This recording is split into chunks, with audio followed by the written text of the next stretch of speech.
Well, hello there. As you can tell, we're getting a little bored here at the museum. I'm running around with my clone helmet, and it would be nice if these things actually protected us from all the nasty stuff out there, but they don't.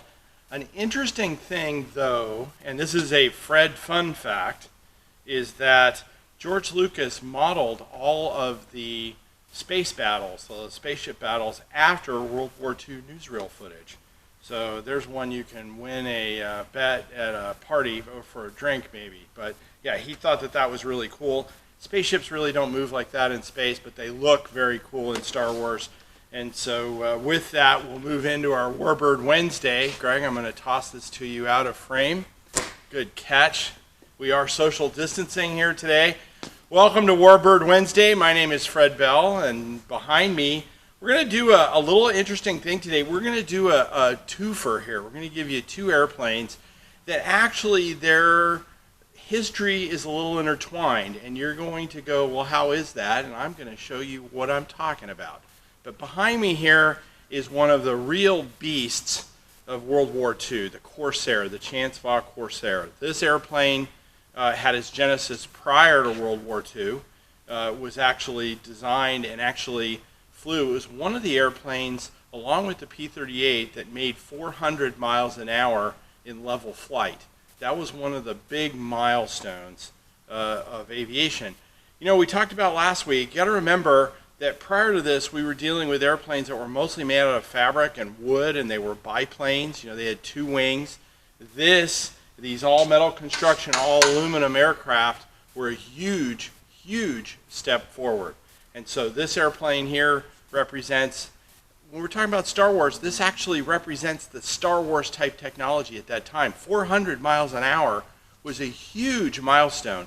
Now this airplane and the P-38 and the Corsair could not be different in their design. The P-38 was a liquid-cooled 12-cylinder power plant. This is this radial engine, a round engine airplane, R2800, makes about 2,000 horsepower. That was at the time astronomical. That was like if you go out and you look at the jets today and you see that big plume, that afterburner plume coming out of them when they go to full power. This engine in its day had that kind of power compared to the airplanes that came before it. So if I can get my lovely assistant Greg to hand me that airplane over there, we're going to look a little bit at the Corsair, because this one here actually has Armament and a lot of other things on it. This aircraft in 1940 was part of a design request earlier than that in the 1930s, and the idea was to come up with a Navy fighter that could make the 400 miles an hour and make some other performance criteria. The big thing about it was when it went to carrier trials, and this was in the early 40s, so you have to remember the Corsair is pre-war. People think, oh, it was designed like the Hellcat. It wasn't. This aircraft was already, like the P-38, in design prior to the United States coming into the war, which is a big deal. So this airplane here, you can see it had ordnance stores. It could carry rockets. It could carry bombs. That is a fuel tank to extend its range that it could carry on the center line. Corsairs were in production and design from 1940 all the way up until 1958. And that was when the last deliveries went to the French. And the thing was about the Corsair and a lot of these piston engine airplanes, at the time the jets were not as powerful. They were coming in and it was new technology. They couldn't carry all these weapons stores, and they couldn't do this. So these airplanes were ideal for ground attack. So let's go, and we're going to walk around the front of the airplane. We can see the iconic bent wing design. Now this design was made this way. Look at, see the big prop on this airplane. You gotta remember, when this thing comes into a carrier landing, the aircraft actually comes in, and if you've ever heard of three-point landing, pilots on carriers literally fly the airplane into the deck. 3 points. The two landing gear, which you can see, nice big wide stance, which is what you want in an aircraft carrier. It's stable. You got the tail wheel. This is a tail dragger, so it drags the tail. And then there's a tail hook that comes out there. That pilot wants to catch that wire. There's a wire or a cable run across the deck, a series of them. He wants to catch that wire. And then that's the big deal about carrier aircraft. Now, if he misses that, an interesting thing about carrier landings is that when that pilot lands the airplane on the carrier, he goes to full power. And why does he do that? He does that because he doesn't want to do, if he catches the wire, that's called a trap. He's trapped, he's caught it.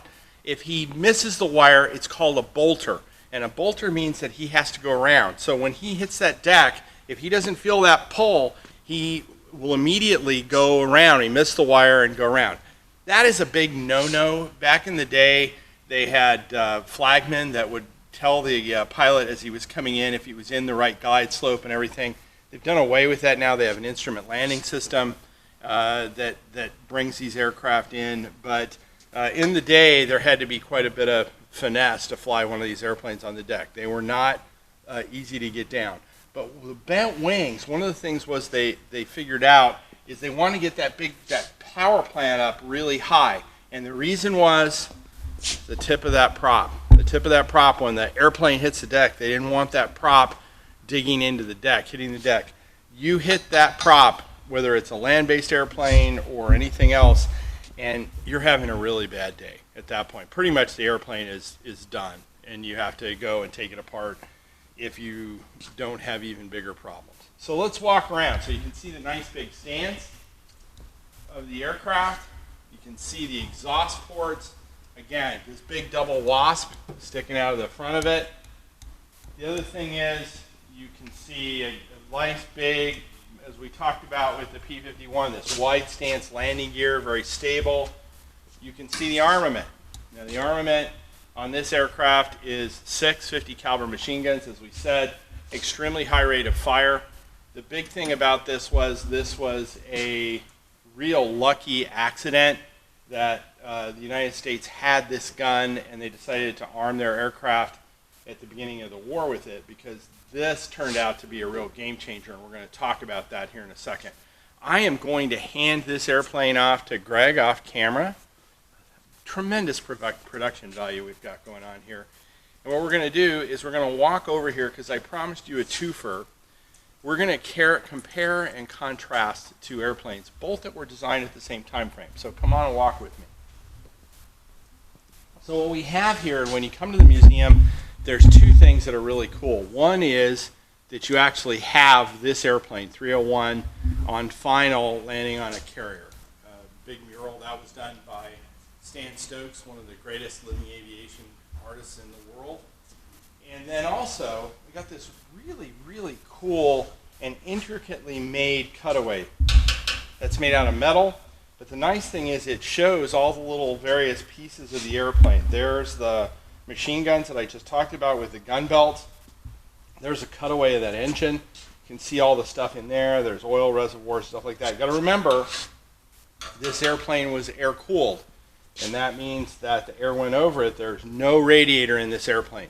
The big thing about naval aircraft designers at the time was they loved radial engine aircraft, and the reason for that is we've talked about it before. It's like your car. If you lose a coolant, you're done. You're walking home once the coolant leaks out. These engines could take a lot of battle damage.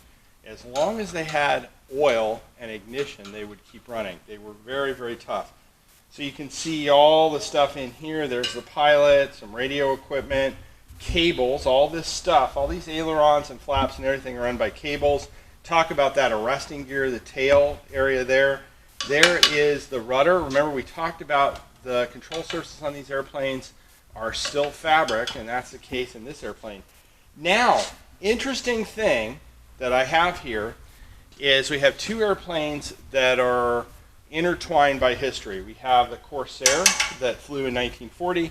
We have the A6M-0. That is the primary adversary of this airplane. You got to remember, when the United States came into the war, we were kind of holding the line in the Pacific, and we were holding the line with anything from Brewster Buffaloes, which went pretty early, to P-40s, Spitfires, Hurricanes, anything the Allies had. They were all inferior to this guy right here, the Zero. Now, another thing, a Fred fun fact here, is this airplane was also designed pre-war The Japanese War Ministry came up with a design. Everybody thought they were crazy that they couldn't meet the requirements, but what ended up happening was Mitsubishi felt that they could meet the requirements. They came up with a new type of aluminum. Remember, aluminum is new at this time period. Aluminum, we take it for granted now, but it was new. They came up with a top secret formula that was lighter. They also made, and I'm going to talk about the contrast between these two airplanes, they also made a number of design decisions in this airplane that made it extremely maneuverable, but it was not a rugged aircraft. Remember, it did have a radial engine, had no armor plate for the pilot or the critical areas so they could save weight. It did not have self-sealing fuel tanks. It was very light.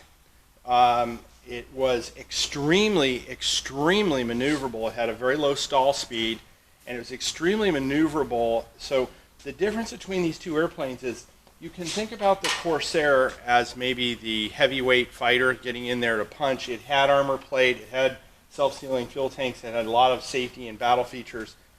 This airplane was designed, the Zero was designed to be a dogfighter, but not to stay in the fight for very long. In other words, take advantage of your opponent, his weakness, get in there. Zero pilots knew that if they could get an Allied pilot in a turning fight or a climbing fight against the Zero early in the war with some of the model airplanes that I talked about, this airplane would come out on top. The Zero pilot would win. Now, the reason for that is that we were not teaching what's called air combat maneuvering, ACM at that time, or dogfighting. We teach it now, but the idea is to work against your tendencies of the various adversaries. Now, Claire Chenault with the Flying Tigers, who was flying against Zeros with P-40s, and Greg, I don't know if you can get a shot of that P-40 real quick behind me. The P-40 in China had a good kill ratio against Zero. Now, the thing about that was the P-40 pilots figured out pretty quickly you didn't want to get a turning or climbing fight with this airplane. What the P-40 pilots would do is they would get height and they would dive on the Zeros or they'd dive on the bombers. And the idea behind that was they'd make a gun run, they'd have a lot of speed. In air combat, speed is life. You have to keep your speed up. And if they could keep their speed up, they could go back up, do a zoom climb, and come back again. But they would not dogfight with Zeros. They wouldn't mix it up with them. And he sent this information back. Nobody listened to him at the time. And so, you know, the rest is history. We had to learn the hard way. A lot of pilots in Air Cobras, P-40s, and all the other aircraft I talked about lost their lives because they thought that they could mix it up with this airplane, and they couldn't. Now, I'll tell you here's another thing for you to win at a party. The Zero designation is from the Emperor's Imperial New Year. That's why the airplane got named Zero. The A is it was made for the Imperial War Ministry and the Navy. The 6, it was the 6th type. And M is for Mitsubishi. And so a bunch of useless facts that you can use to trick somebody at a party. And I don't know, if you get any money, I'll take 10% and we'll give it to the museum. How's that? So, but the idea behind it was a very, very nimble aircraft.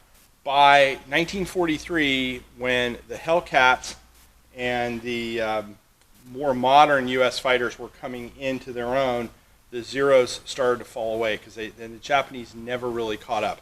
Midway, which they lost most of their trained naval air crews and pilots, and then they just could not keep up with production or design.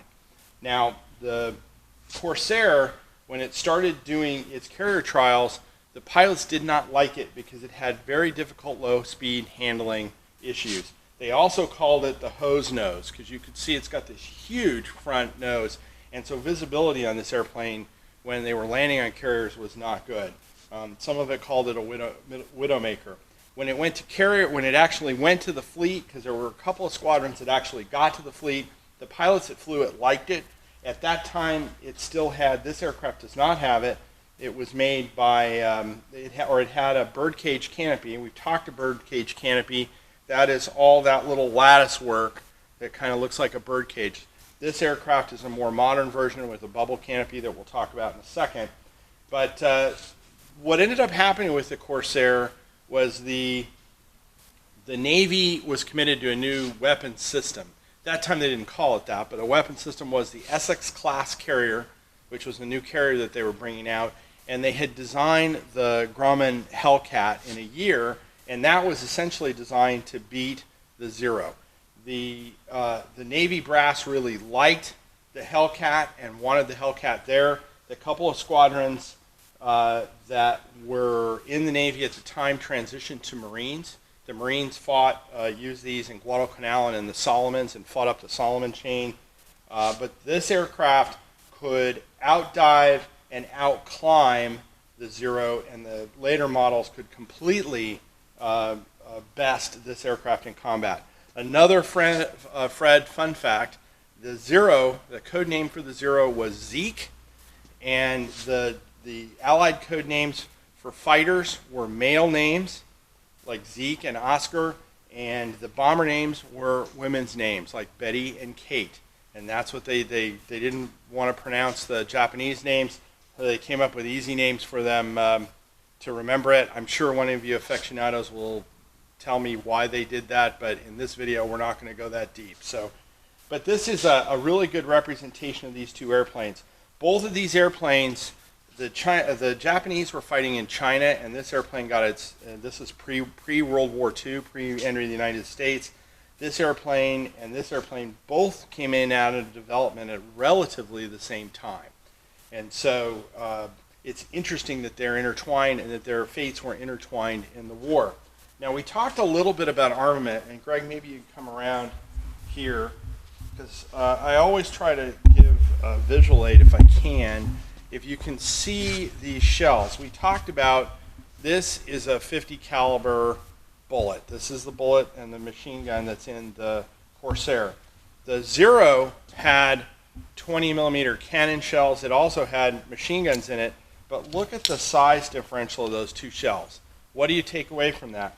The big thing is you take away from that is you can carry fewer of these than you can of those 50 caliber shells, and that 50 caliber, because the shell is smaller, has a higher rate of fire.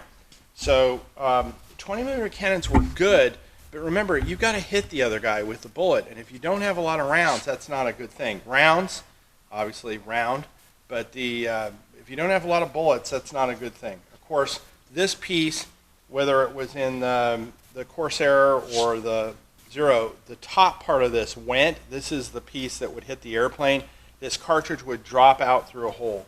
The largest, most largest cannons that were carried on fighters, there are some variations, but is a 30 millimeter cannon round. And again, you can see when you start getting up into this, you're getting to where you don't carry a lot of these, and that's important because you don't have a lot of trigger time, and you got to hit somebody with these. Now, I think the Zero carried about 60 of these 20 millimeter cannon shells. I could be wrong on that. You aficionados will tell me whether I'm right or wrong. Now, this aircraft was also built by Goodyear, because the United States at the time, to keep the production up, was fanning aircraft out to different factories. A lot of different factories, from Studebaker to Goodyear, built various things. This airplane has a little bit of history with it. When you come to the museum, I'm going to give you another Fred fun fact, and that is that it actually has battle damage. And you don't see that on a lot of museum airplanes. And the fact that these guys who were restoring it and reworking it left this is really cool. And if you get to the museum, you should see it. I'm going to shine a light on this. So Greg, if you can get in there, you can actually see that is a bullet hole right there. And that bullet hole, that airplane got that damage in a thing called the Soccer Wars. These aircraft, the last time piston engine airplanes faced off against each other in a battle was in the late 1960s, between a very brief war between Honduras and El Salvador. That's a rifle round. Somebody took a shot at this airplane, it hit it, and as I said, the rest is history. So why don't we do a little bit of a walk around as we wrap up. We'll go around the wing here. Greg, you can follow me. You can see big flaps, big wing. Remember, here's that you can see, look at the nose on this airplane. The front end of this aircraft is huge. and you could see why they would call it, again, a derogatory term, that some pilots call it the hose nose or Widowmaker. But it was, it had a very, very big front end, and again, ground handling because of that, and on final, you really had to keep an eye on what you're doing. Now, you could see, again, we look at the cross-section of this airplane. This aircraft has that updated canopy. Remember, all Allied fighters, they had realized that they wanted the pilot up high, and they wanted him to be able to see. So they would put the pilot up high and then give him tons of visibility. So this is our walk around of the Corsair and the added bonus of the Zeke or the Zero that you got a twofer for Warbird Wednesday. I want to thank you. We're going to do another aircraft next week. We'll check another one in the collection. And if you liked this, hit the subscribe button or smash that donation button as well. We can always use your donations. Again, my name is Fred Bell, and I'm here at the Palm Springs Air Museum. Have a great day.